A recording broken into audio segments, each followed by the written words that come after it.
Good afternoon, and thank you for joining us today in this image challenge live stream event from Retina Physician. My name is Mari Rodriguez, and I'm a retina specialist with Retinal Associates, and I practice in Massachusetts. I have no financial disclosures. And as you know, our plan is to post an image challenge each month and then discuss the diagnosis and management using this platform. We'd love to hear your thoughts online. You can find us on Facebook, LinkedIn, YouTube, and Twitter, and also on Instagram. And you're also welcome to write on the chat and share your thoughts with us during this event. So today I'm joined by Dr. Anthony Stefader from Ophthalmic Consultants of Boston. He's also the president and co-founder of Picus Therapeutics. And I know Tony from my fellowship at Mass Pioneer. And I always love catching up with him. How are you, Tony? I'm doing great, Mari. Thank you very much for having me. Excited to do this. Yeah, welcome. So I want this to be a dynamic discussion. I just want to pick your brain on this very common condition that we all as retina specialists see on our practice. So this is the case of a 74-year-old gentleman who was referred to me for the management of a retinal detachment. His visual acuity when he presented was hand motion. He was also phakic and he had a PVD. So for this, we posted a poll and we asked our peers how would they manage this patient, given the choice of vitrectomy, combined buccal vit, scleral buckle, or pneumatic. And you can see the results of our poll below. So the majority of people chose parsplanal vitrectomy, and then 30% chose a combined buccal vit, 5% scleral buckle, and 5% pneumatic. So Tony, now I want to ask you kind of what considerations you take when you see an RD coming into your clinic, and whether it is lens status, PVD. Just talk me through it. What's your thought process? Yeah, so I would kind of put those into two buckets. So one would be practical considerations, and the second one are sort of medical retinal considerations. Purely in academia, we can focus just on sort of the patient and the exam. But in the real world, like in private practice, like we also have to think about like how soon can we get this patient to the operating room? When do they last eat or drink? And those come into practical decisions about how we'll proceed. For me, the main thing, I do think that the parsplanal vitrectomy is the best surgery, but it's not always the best surgery for every patient. If we can't get to the OR that evening due to OR availability or a patient's NPO status, then a pneumatic may be the better way to go. Key considerations for me, of course, are the macular status, how soon the vision loss occurred, or is the vision loss, is it right on the edge of the fovea? Is it about to drop the central vision? And that can affect kind of how fast we want to get to the OR or get the retina reattached. Lens status, of course, is important with, the fact that patients that are pseudophakic can tend to have smaller breaks that might be missed in the clinic, but, seen in the operating room. And of course, PVD status comes into play when determining vitrectomy versus pneumatic. But I think in general, what I'm thinking is pneumatic versus vitrectomy for these types of patients. Yeah, so I totally agree with you on all those points. And when I was a fellow and I was calling the residents and I was wanting to hear from them kind of like, their 2-minute spiel on the patient, I always wanted them to tell me about those things. I was also wanted to know the configuration of the detachment, if it was superior, inferior. I also wanted to know, kind of like how many breaks they had, if they have multiple breaks and multiple quadrants, if there was any PVR. And then the other things that I think about that you touched upon, kind of like more practical things. Another thing that comes to my mind is like whether the patient is planning to travel somewhere. Some people are like, I'm going to my daughter's wedding in California 3 days from now. Like, I have to do it and I'm not going to miss that wedding.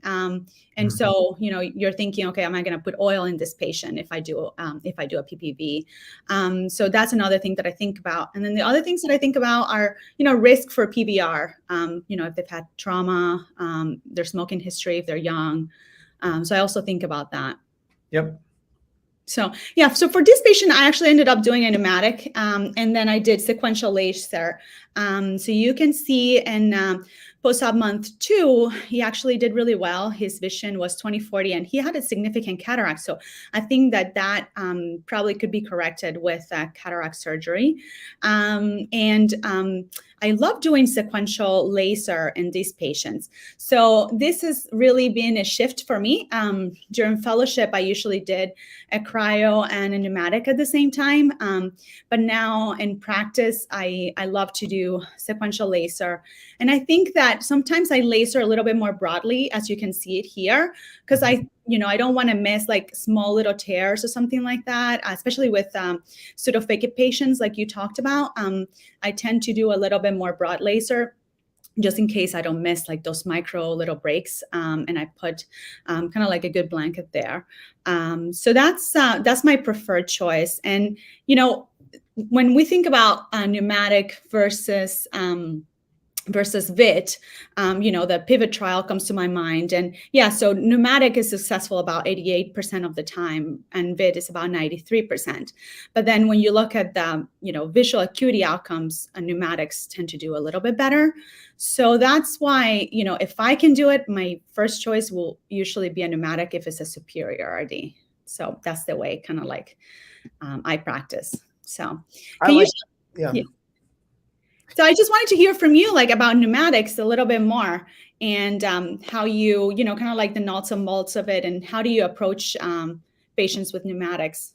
I love the pneumatic procedure as well. I do think that when the patient is pseudophakic, it gives me pause because there can be small breaks. I think we've all gone to do the vitrectomy and found that small little break that doesn't quite fit the rules. It's not at the top of the detachment or at the highest point, and we've gone, man, this patient would have failed with a pneumatic. I do generally prefer the vitrectomy in the pseudophakic patients just because I feel like I get the best single surgery success rate with the vitrectomy in those patients. But with phakic eyes, the pneumatic is great. I agree with you. It is very successful. Sometimes the positioning requirements are actually more difficult in the pneumatic patient than in the straight vit. And so I do find some patients, if you have to tell them to maintain a head tilt, I do kind of try to evaluate, is this patient going to be paying attention enough to position in kind of an atypical manner versus just telling them face down or just on your left or right side. But yeah, if the patient's pretty clever and maybe they can even do alternating positioning, you can treat a lot of detachments with a pneumatic. The other limitation, of course, is you have to be able to find the breaks. And so if the patient's got a cortical cataract or a small pupil, the view's not great, then, often that'll push me towards vitrectomy if I'm not confident that I can really see the peripheral retina well. And then I also, like you, trained doing cryopneumatics. That was what we did. I also have changed. So I do think it's actually an example of, you learn something in fellowship and then you see your partners doing things different ways and you're like, yeah, I can do that. I can adapt to that. Maybe that's better. And I do really like doing it. It's less, and the cryo is like really irritating for patients. And sometimes when the detachment's bullish, you're really on the pedal for a long time, freezing half the eye, it feels like, to get a take on the retina. And the laser, even though it sounds difficult, I've actually been reasonably successful at kind of turning the head so that I'm lasering through fluid to get the laser around the tears. And actually, when you're looking through fluid, you can see the tears pretty easily, even though the retina is reattached. I do find it difficult to laser through gas. But usually you're able to position the patient's head in a certain way and you toward your head in a certain way that you can do the indirect laser through fluid and treat the tears in that way. And I do agree, broad-based laser, no harm in sort of, scattering over the peripheral bed of the detachment with the laser in these patients. And yeah, it's a great surgery and the patients get their retina reattached way faster when you're able to do it in the office versus waiting for the OR. Yeah, I think way faster. They also are not going to have gas there for a long time. And, that also it's when they are like 2 to 8 weeks, sometimes with gas in the eye, not being able to see or travel. That's also like something to consider. So that's also a benefit of doing a pneumatic, that's only going to last there for a week or 2 weeks. And so they appreciate that if they can get their retina fixed that way. Yeah, absolutely. Yeah. So, so do you do So tell me, which gas do you use usually with pneumatic? So some of my partners use SF6 and put a pretty big bubble, pretty big volume in. I trained with C3F8, so I usually use 0.3 cc's of 100% C3F8. And I will do the AC tap first, so that the eye is relatively soft when I do that injection. And the thing with the injection of gas is I always pay attention to inject away from the area of detachment, so we're not, or at least decreasing our risk of injecting the gas under the retina. And then one thing that I've been doing recently is, I used to get some subconj gas, which is very after you do the injection, which is disconcerting because you kind of don't know how much gas did I actually get in the eye, and you don't want to inject more, but you didn't get the full 0.3. And so what I've been doing is injecting, and then as I hold the plunger down, having the patient look as the needle comes out, which will actually direct the gas superior or away from where I injected, and kind of in one movement. And that's been decreasing the subconj gas. Oh, that's so clever. I have to try that. I haven't thought of that. So I also trained with C3F8 like you did, and I have also kind of started doing SF6 a little bit more. Just like in my practice, you have to think about the business side of things when you are in private practice sometimes, and it's only 4 of us, and so it didn't make sense to have 2 different types of gases for us, and so and for me SF6 works really well, and I use about 0.4 to 0.5, and sometimes if I think I have to have a little bit extra, I let the patient equilibrate out for about 1 or 2 hours, and then I inject a little bit more, and the eyes seem to be okay. So sometimes I do a double bubble. Nice. So, yeah. So before we finish, this was like a great conversation. I also want to hear a little bit more, about your company, Picus, and you are doing current cutting edge work on retinal detachment. So why don't you tell me a little bit about that? Sure. Well, I founded this company with Tommy Strejewski. He and I were residents at Mass Eye Near at the time. And basically, we saw how miserable patients were positioning after retinal detachment surgery and how much of a burden gas is on these patients. Most patients describe the week after retina surgery as the worst week of their lives. It's hard to really kind of appreciate how bad it is when you're not in their position, but they really suffer. And so we wanted to see if there was a better way of doing the surgery, since nothing had really changed since the 1980s. And what we've developed is a focal retinal sealant that you apply to the retinal breaks in the operating room. So it doesn't apply in the case of a pneumatic, but in the case of a vitrectomy, once you've reattached the retina under air, you apply a focal sealant just to the edges of the retinal break. It's kind of like a glue, basically. And then you can leave the patient under fluid. The temporary seal around the retinal break is the hydrogel sealant instead of the gas bubble. And that hydrogel sealant breaks down in a couple of weeks, at which time the laser will have formed the permanent seal around the tears. And so the cool thing is that this technology would allow patients to get a vitrectomy for retinal detachments, but not have to have gas and not have to position at all after surgery.